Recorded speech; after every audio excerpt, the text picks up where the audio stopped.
Hello, നമുക്കിന്നൊരു ഓണസദ്യ ഉണ്ടാക്കിയാലോ വിത്ത് clay. അതേ ക്ലേ എടുത്തിട്ട് പരത്തി വാഴയില പോലെ ആക്കിയെടുക്കുക. എന്നിട്ട് നമുക്ക് ചോറ് ഉണ്ടാക്കണം.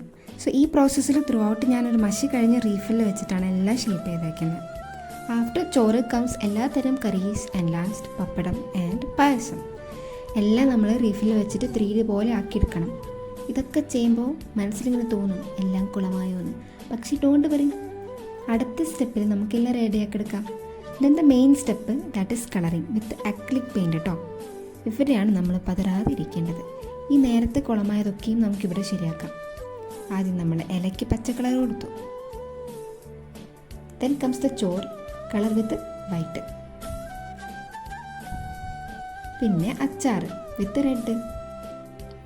ഇനി ബീട്രൂട്ട് പച്ചടി, പിന്നെ പയറു തോരൻ, പിന്നെ കാളൻ വിത്ത് യെല്ലോ കളറ്. ഇപ്പോൾ കളറ് ചെയ്യാൻ പോണതാണ് ശർക്കരപ്പേരി. ഇതാണ് കായപ്പേരി. എല്ലാം ചെയ്തു, പക്ഷെ നമ്മൾ മെയിൻ സാധനം സാമ്പാർ വെച്ചിട്ട് സംഭവം ചെറുതായിട്ടൊന്ന് പാളിക്കണല്ലേ. സാരല്ല. ഇനിയിപ്പോൾ അതിൻ്റെ പുറകിൽ ഒരു ഡബിൾ സൈഡ് ടാപ്പ് ഒട്ടിച്ചിട്ട് ചുമരിലോ ഫ്രിഡ്ജിലോ ഒട്ടിക്കുക. സംഭവം കഴിഞ്ഞു.